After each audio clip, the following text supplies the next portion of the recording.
ಒಂದ್ಸರಿ ನೀವ್ಯಾಕೆ ಈ ಥರ ಸ್ಪೆಷಲ್ ಆಮ್ಲೆಟನ್ನು ಟ್ರೈ ಮಾಡಬಾರ್ದು. ಇದು ಆರೋಗ್ಯಕ್ಕೆ ಕೂಡ ತುಂಬಾ ಒಳ್ಳೆಯದು, ಹಾಗೆಯೇ ತಿನ್ನೋದಕ್ಕೆ ಬಾಯಿಗೆ ಕೂಡ ತುಂಬಾ ರುಚಿ ಆಗುತ್ತೆ. ಹಲೋ, ನಮಸ್ತೆ ಎಲ್ರಿಗೂ, ಹೇಗಿದ್ರಲ್ಲ?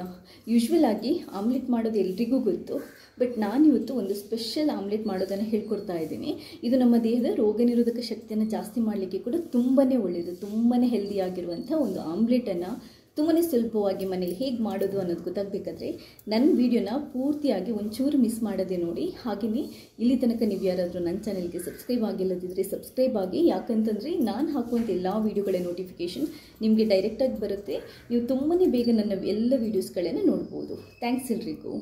ನೋಡಿ, ನಾನಿವತ್ತು ಈ ಸ್ಪೆಷಲ್ ಆಮ್ಲೆಟನ್ನು ಮಾಡಲಿಕ್ಕೆ 3 ಮೊಟ್ಟೆನ ತಗೊತಾ ಇದ್ದೀನಿ. ಇವಾಗ ಇಂಗ್ರೀಡಿಯೆಂಟ್ಸ್ ಎಲ್ಲ ಹಾಕಿಬಿಟ್ಟು ರೆಡಿ ಮಾಡ್ಕೊಳ್ಳೋಣ.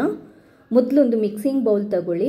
ಮಿಕ್ಸಿಂಗ್ ಬೌಲ್ ತಗೊಂಡು ಅದಕ್ಕೆ ಚಿಕ್ಕದಾಗಿ ಕಟ್ ಮಾಡ್ಕೊಂಡಿರುವಂಥ ಒಂದು ಈರುಳ್ಳಿನ ಹಾಕೊತಾ ಇದ್ದೀನಿ. ಈರುಳ್ಳಿ ಕೂಡ ಅಷ್ಟೇ ದೇಹದಲ್ಲಿರುವಂಥ ಬೇಡವಾದ ವೈರಸ್ಗಳನ್ನೆಲ್ಲ ಕೊಲ್ಲಿಕ್ಕೆ ತುಂಬಾ ಒಳ್ಳೆಯದು. ಅದಾದ ನಂತರ ಒಂದು ಟೊಮೆಟೊ, ಚಿಕ್ಕದಾಗಿ ಕಟ್ ಮಾಡಿರುವಂತಹ ಒಂದು ಟೊಮೆಟೊನ ಹಾಕೊತಾ ಇದ್ದೀನಿ. ಟೊಮೆಟೊದಲ್ಲಿ ವಿಟಮಿನ್ ಸಿ ತುಂಬಾ ಜಾಸ್ತಿ ಇರೋದ್ರಿಂದ ಇದು ನಮ್ಮ ದೇಹದ ರೋಗ ನಿರೋಧಕ ಶಕ್ತಿಯನ್ನು ಜಾಸ್ತಿ ಮಾಡಲಿಕ್ಕೆ ತುಂಬಾ ಒಳ್ಳೆಯದು. ಅದಾದ ನಂತರ ಚಿಕ್ಕದಾಗಿ ಕಟ್ ಮಾಡ್ಕೊಂಡಿರುವಂತಹ ಶುಂಠಿನ ಹಾಕೊತಾ ಇದ್ದೀನಿ. ಸ್ವಲ್ಪ ಶುಂಠಿ ಬಗ್ಗೆ ನಾನೇನು ಜಾಸ್ತಿ ಹೇಳೋ ಅವಶ್ಯಕತೆ ಇಲ್ಲ. ಶುಂಠಿ ನಮ್ಮ ದೇಹಕ್ಕೆ ಎಷ್ಟು ಒಳ್ಳೆಯದು ಅಂತ ನಿಮಗೆ ಚೆನ್ನಾಗಿ ಗೊತ್ತು. ಕಫ, ಶೀತ ಎಲ್ಲದಕ್ಕೆ ಕೂಡ ಶುಂಠಿ ತುಂಬಾ ಒಳ್ಳೆಯದು. ಅದಾದ ನಂತರ ಚಿಕ್ಕದಾಗಿ ಕಟ್ ಮಾಡ್ಕೊಂಡಿರುವಂತಹ 2 ಹಸಿಮೆಣಸಿನ್ಕಾಯಿನ ಹಾಕೊತಾ ಇದ್ದೀನಿ. ಹಸಿಮೆಣಸಿನ್ಕಾಯಿ ಕೂಡ ಅಷ್ಟೇ ಇಮ್ಯುನಿಟಿ ಪವರನ್ನು ಅಂದರೆ ದೇಹದ ರೋಗ ನಿರೋಧಕ ಶಕ್ತಿಯನ್ನು ಜಾಸ್ತಿ ಮಾಡಲಿಕ್ಕೆ ತುಂಬಾ ಒಳ್ಳೆಯದು. ಇದು ಪೆಪ್ಪರ್ ಜಾತಿಗೆ ಬರುತ್ತೆ. ಈ ಪೆಪ್ಪರ್ ಜಾತಿಗೆ ಬರುವಂಥದ್ದು ಎಲ್ಲದೂ ತುಂಬಾ ಒಳ್ಳೆಯದು. ಅದಾದ ನಂತರ ಸ್ವಲ್ಪ ಕೊತ್ತಂಬರಿ ಸೊಪ್ಪು ಬಗ್ಗೆ ಕೂಡ ನಾನು ಜಾಸ್ತಿ ಏನು ಹೇಳೋ ಅವಶ್ಯಕತೆ ಇಲ್ಲ. ಕೊತ್ತಂಬರಿ ಸೊಪ್ಪು ನಮ್ಮ ದೇಹದ ಆರೋಗ್ಯಕ್ಕೆ ಎಷ್ಟು ಒಳ್ಳೆಯದು ಅಂತ ನಿಮಗೆ ಚೆನ್ನಾಗಿ ಗೊತ್ತಿರುತ್ತೆ. ಅದಾದ ನಂತರ ಸ್ವಲ್ಪ ಕಾಯಿ ತುರಿನ ಹಾಕೊತಾ ಇದ್ದೀನಿ. ಚಿಕ್ಕ ಕಪ್ಪಲ್ಲಿ 1 ಕಪ್ಪಷ್ಟು ಕಾಯಿ ತುರಿ ಕೂಡ ಅಷ್ಟೇ ಅದ್ಭುತವಾಗಿರುತ್ತೆ. ನಮ್ಮ ಆರೋಗ್ಯಕ್ಕೆ ತುಂಬಾ ಒಳ್ಳೆಯದು. ರುಚಿ ಕೂಡ ಚೆನ್ನಾಗಿ ಕೊಡುತ್ತೆ ಆಮ್ಲೆಟ್ಗೆ. ಒಂದ್ಸರಿ ನೀವು ಟ್ರೈ ಮಾಡಿ, ನಿಮಗೆ ಗೊತ್ತಾಗುತ್ತೆ.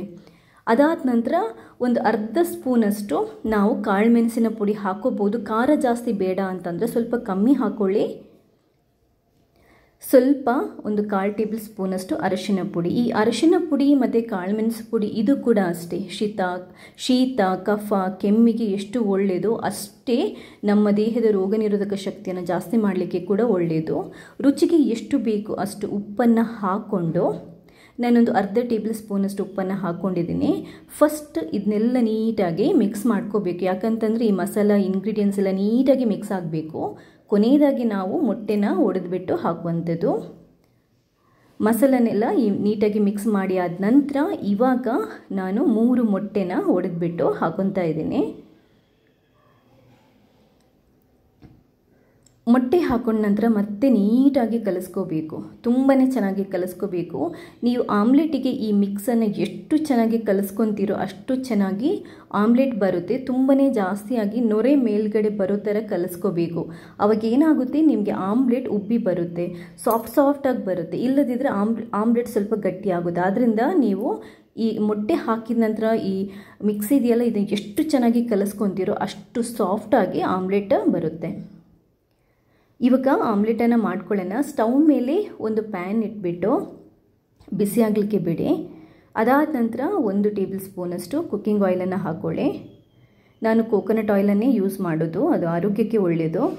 ಇವಾಗ ಎಣ್ಣೆ ಚೂರು ಕಾದಾದ ನಂತರ ನಾನು ಈ ಆಮ್ಲೆಟ್ ಮಿಕ್ಸನ್ನು ಹಾಕ್ಕೊತಾ ಇದ್ದೀನಿ. ಎಲ್ಲದನ್ನು ಒಂದೇ ಸರಿ ಹಾಕ್ತೀನಿ. ತುಂಬ ದಪ್ಪ ಬರುತ್ತೆ ಇದು ಆಮ್ಲೆಟ್. 3 ಎಗ್ ಮತ್ತು ಈ ಮಸಾಲ ಹಾಕಿ ಮಾಡೋದ್ರಿಂದ ತುಂಬ ಒಂಥರ ನಮಗೆ ಪಿಜ್ಜಾ ಟೈಪ್ ಬರುತ್ತೆ. ತುಂಬ ದಪ್ಪ ಆಗಿ ಚೆನ್ನಾಗಿ ಬರುತ್ತೆ. ನಾನು ಪಿಜ್ಜಾ ಮಾಡೋ ಪ್ಯಾನ್ ಇರುತ್ತಲ್ಲ, ಪಿಜ್ಜಾ ಮಾಡೋ ಪ್ಯಾನ್ ಟೈಪ್ ಇರುತ್ತಲ್ಲ, ಅಂಥ ಪ್ಯಾನಲ್ಲೇ ಮಾಡ್ತಾಯಿದ್ದೀನಿ. ನೀವು ನಾರ್ಮಲಾಗಿ ತವದಲ್ಲೂ ಮಾಡ್ಕೋಬೋದು. ಮಿಕ್ಸನ್ನು ಹಾಕ್ಕೊಂಡು ಚೆನ್ನಾಗಿ ಸೆಟ್ ಮಾಡ್ಕೊಳ್ಳಿ. ಉರಿ ಮಾತ್ರ ಮೀಡಿಯಮ್ಗಿಂತ ಸ್ವಲ್ಪ ಕಮ್ಮಿನೇ ಇಡಿ, ಜಾಸ್ತಿ ಉರಿ ಇಟ್ಕೋಬೇಡಿ. ಯಾಕಂತಂದರೆ ಆಮೇಲೆ ಸುಟ್ಟು ಹೋಗುತ್ತೆ. ಮೀಡಿಯಮ್ ಫ್ಲೇಮ್ಗಿಂತ ಕಮ್ಮಿ ಇಟ್ಟು ಮುಚ್ಚಿಟ್ಬಿಟ್ಟು ಒಂದು 2-3 ನಿಮಿಷ ಕುಕ್ ಮಾಡ್ಕೋಬೇಕಾಗುತ್ತೆ. ಇನ್ನೂ ಕರೆಕ್ಟಾಗಿ ಮಿಡ್ಲಲ್ಲಿ ಬೆಂದಿಲ್ಲ. ಒಂದು ಸ್ವಲ್ಪ ಹೊತ್ತು ಬಿಡಿ, ಚೆನ್ನಾಗಿ ಬೇಯಲಿ. ಬೆಂದಾದ ನಂತರ ಒಂದು ಸೈಡ್ ನೀವು ಇವಾಗ ಇದನ್ನ ಫ್ಲಿಪ್ ಮಾಡಿ ಹಾಕೋಬೇಕು. ಯಾಕಂತಂದರೆ ಇದರ ಅಪ್ಪರ್ ಪೋರ್ಷನ್ ಏನಿದೆ ಅದು ಕೂಡ ಚೆನ್ನಾಗಿ ಬೇಯಬೇಕು.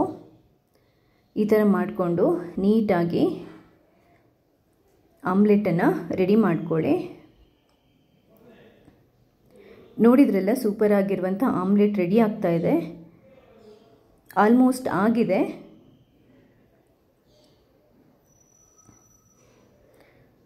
ಇವಾಗ ನಾನು ತೆಗೆದು ತೋರಿಸ್ತಾ ಇದ್ದೀನಿ. ನೋಡಿ, ನಿಮಗೆ ಕಟ್ ಮಾಡಿ ತೋರಿಸ್ತೀನಿ ಇದು ಎಷ್ಟು ದಪ್ಪ ಬಂದಿದೆ ಅಂತಂದ್ಬಿಟ್ಟು.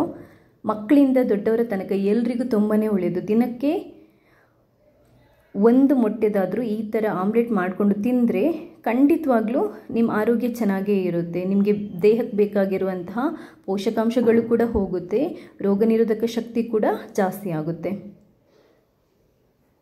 ಮಕ್ಕಳು ಮೊಟ್ಟೆ ಕೆಲವರು ಬೇಯಿಸಿ ಕೊಟ್ಟರೆ ತಿನ್ನಲ್ಲ. ಆವಾಗ ಈ ಥರ ಆಮ್ಲೆಟನ್ನು ಮಾಡಿಕೊಟ್ರೆ ಖಂಡಿತವಾಗ್ಲೂ ತುಂಬಾ ಚೆನ್ನಾಗಿ ತಿಂತಾರೆ. ಯಾಕಂತಂದರೆ ಎಲ್ಲ ಮಸಾಲ ಹಾಕಿರೋದ್ರಿಂದ ಟೇಸ್ಟ್ ಜಾಸ್ತಿ ಆಗಿರುತ್ತೆ. ನೋಡಿದ್ರಲ್ಲ ಎಷ್ಟು ಸೂಪರ್ವಾಗಿ ಬಂದಿದೆ ಅಂತ. ಮಾಡಲಿಕ್ಕೆ ಕೂಡ ಅಷ್ಟೇ ಸುಲಭ ಇದೆ, ಏನು ಕಷ್ಟ ಇಲ್ಲ. ದಿನ ನಾರ್ಮಲ್ ಆಗಿ ಆಮ್ಲೆಟನ್ನು ಮಾಡ್ತಾ ತಿಂತಾ ಇರ್ತೀರ. ಬಟ್ ಒಂದ್ಸರಿ ನೀವು ಈ ಥರ ಕೂಡ ಟ್ರೈ ಮಾಡಿ ನನಗೆ ನಿಮ್ಮ ಫೀಡ್ಬ್ಯಾಕ್ನ ಕಮೆಂಟ್ ಮೂಲಕ ತಿಳಿಸಿ. ಹಾಗೆಯೇ ನನ್ನ ಇವತ್ತಿನ ಈ ವಿಡಿಯೋ ನಿಮ್ಗೆ ಇಷ್ಟ ಆಗಿದ್ದಲ್ಲಿ ಲೈಕ್ ಮಾಡಿ, ಶೇರ್ ಮಾಡಿ. ನನ್ನ ಎಲ್ಲ ವೀಡಿಯೋಸ್ನ ನೋಡಿ ನನ್ನ ಪ್ರಯತ್ನನ ಇದೇ ಥರ ಸಪೋರ್ಟ್ ಮಾಡ್ತಾ ಇರಿ. ಥ್ಯಾಂಕ್ಸ್ ಎಲ್ರಿಗೂ.